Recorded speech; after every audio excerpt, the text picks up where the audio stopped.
পৰহি দিনা ৰাতি মোক হঠাৎ এটা ফোন আহিলে আচলতে ফোন অহাৰ পাছত লগৰজনে কৈছে কি এনেকৈ ভিডিঅ' এটা তোৰ ভাইৰেল হৈছে তোৰ ভিডিঅ' পাইছোঁ মই ভাবাই নাই যে এনেকুৱা কিবা বেয়া ধৰণৰ ভিডিঅ' হ'ব মই ধুনীয়াকৈ হাঁহি ধেমালি কৰি সুধিছোঁ কি ভিডিঅ' তাৰপিছত সি ক'লে যে অলপ বেয়া ভিডিঅ' অশ্লীল ভিডিঅ' তাৰপিছত ধৰি লওক মই যিহেতু সেনেকুৱা একোৰ লগত মই ইনভলভ নাই সেইটো মোৰ কাৰণে আচলতে একো মানে কথাই নহয় আচলতে মই ভাবিব লগা কথাও নহয় গতিকে তাক মই ক'লোঁ ভিডিঅ'টো দিবৰ কাৰণে সি মোক ভিডিঅ'টো শ্বেয়াৰ কৰিলে ভিডিঅ'টো চোৱাৰ লগে লগে মানে মই মাক গৈ যে কথাটো কওঁ সেইটো মোৰ মনত অহা নাই কাৰণ ইমান লেতেৰা এটা ভিডিঅ' অশ্লীল ভিডিঅ' এটাৰ লগত মোক জড়িত কৰিছে সেইটো আপোনালোকক মই বুজাব নোৱাৰোঁ পিছদিনাখনি মানে কালি ক্ৰমান্বয়ে মোক 4-5টা কল মানে একেৰাহে আহিবলৈ ধৰিছে যে তোৰ এনেকৈ ভিডিঅ' পাইছোঁ বেয়া ভিডিঅ' পাইছোঁ চবেই মানে আমগুৰি টাউনত তই বুলিয়ে মানুহে কৈছে গোটেই মানুহ মানে আমগুৰি টাউনৰ গোটেই মানুহে গম পায় বুলি কৈছে তেওঁলোকে তাৰপাছত মই নিজকে প্ৰস্তুত কৰি কিনে মই মাক কথাখিনি ক'লোঁ কাৰণ যিহেতু মই এগৰাকী ছোৱালী মই মাক নোকোৱাৰ আগতে মই বেলেগ একো কৰিব নোৱাৰোঁ দেউতাক ক'বলৈ হ'লেও মই মাৰ থ্ৰু দিয়ে যাব লাগিব আৰু যিহেতু ভিডিঅ'টো অত্যন্ত লেতেৰা ভিডিঅ' মই মাক জনালোঁ মায়ে তাৰপিছত দেউতাৰ সৈতে কথা পাতি আকাশ দাও আহিলে আকাশ দা বৌও আহিলে আমি কথাটো আলোচনা কৰি আমগুৰি থানাত এখন এজাহাৰ দাখিল কৰিলোঁ কৰাৰ পাছত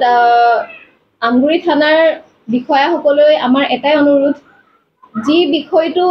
ইয়াতে চলি আছে কাৰণ এজনী ছোৱালী ইমান এটা অপপ্ৰচাৰ তেওঁলোকে চলাবলৈ বিচাৰিছে তেওঁলোকে যাতে সেই মানুহবোৰক সোনকালে বিচাৰি উচিত শাস্তি প্ৰদান কৰে কাৰণ মোৰ কাৰণে আটাইতকৈ মূল্যৱান বস্তুটোৱে হৈছে মোৰ পৰিয়াল মোৰ চৰিত্ৰ আৰু মোৰ স্বাভিমান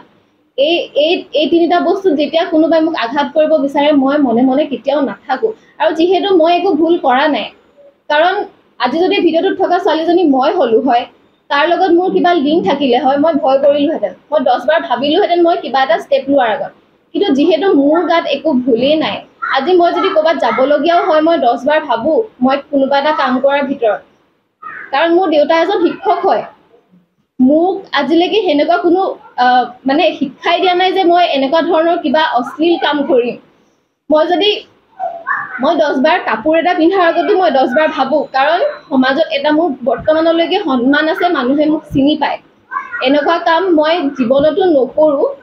কাৰণ তেওঁলোকে যেনেকুৱা ধৰণৰ প্ৰচাৰ চলাই আছে মানুহ এনেকুৱা কিছুমান আছে মোক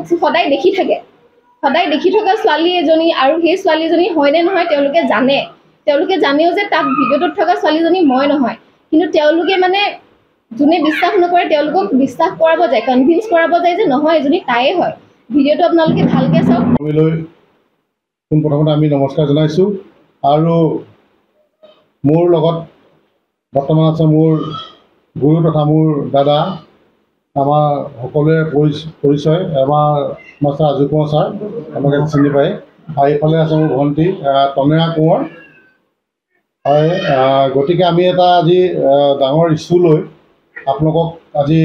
আমন্ত্ৰণ জনাই আপোনালোকক অৱগত কৰিবলৈ আমি আগবাঢ়িছোঁ যিহেতু আমি আপোনালোকক জনাব বিচাৰিছোঁ প্ৰায় আজি 3-4 দিন ধৰি 3-4 দিনৰ পৰা এটা অশ্লীল ভিডিঅ' এটা বেয়া ভিডিঅ' খুব মাত্ৰাত প্ৰচাৰিত কৰি আছে আপোনাৰ ছ'চিয়েল মিডিয়াৰ যোগেদি গতিকে তাৰপিছত আমি গম পালোঁ যে সেই ভিডিঅ'টো আমাৰ ভণ্টিক লৈ কিছুমানে কুচক্ৰান্ত কৰিছে কুচক্ৰান্ত কৰি মানসিকভাৱে নিক্ষেপ কৰিবলৈ এই সৰু ছোৱালীজনীক মানে উঠি পৰি এটা চাম এটা ধুৰন্ধৰ 420 এটা চামে মানে এই পিছত লাগি গৈছে যেন আমি অনুভৱ কৰিছোঁ কাৰণ যিটো ভিডিঅ'ত এই কণমানি ছোৱালীজনী কোনো ক্ষেত্ৰতে তাত জড়িতই নহয় এই ভিডিঅ'টো আপোনালোকে দেখিলেও গম পাব যে এই ছোৱালীজনী আৰু ভিডিঅ'টোত থকা ছোৱালীজনী আকাশ পাতাল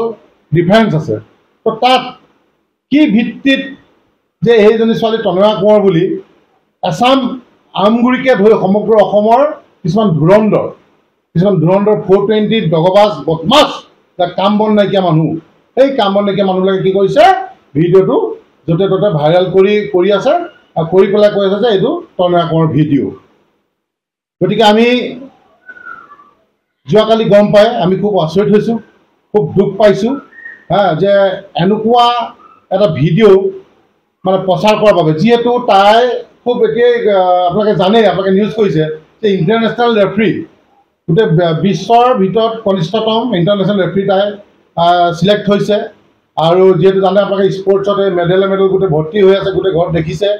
তো গোটেই স্পৰ্টছত আগবাঢ়ি যোৱা এজনী ছোৱালী, নেশ্যনেল এজনী ৰেফাৰী এজনী ছোৱালী। তো গতিকে সেই ছোৱালীজনী মানসিকভাৱে মানে দুৰ্বল কৰিবৰ বাবে এটা চক্ৰান্ত চলাই পেলাই কেনেকৈ মানে শেষ কৰিব পাৰোঁ তেনেকুৱা ধৰণৰ এটা লাগি গৈছে। যিহেতু আপোনালোকে জানে যে এতিয়া আমাৰ বৰ্তমান ইণ্ডিয়া টাইকোৱাণ্ডো, যিটো ইণ্ডিয়া টাইকোৱাণ্ডোৰ মানে অলিম্পিকৰ আণ্ডাৰ আছে। তো গতিকে এতিয়া বৰ্তমান তেখেতৰ পিতৃ ষ্টাৰ ছেক্ৰেটাৰী, আৰু সেইখিনিও মানে কিছুমান মানে আছামিছাকে মানে হজম কৰিব পৰা নাই। আৰু 2 নম্বৰতে আমি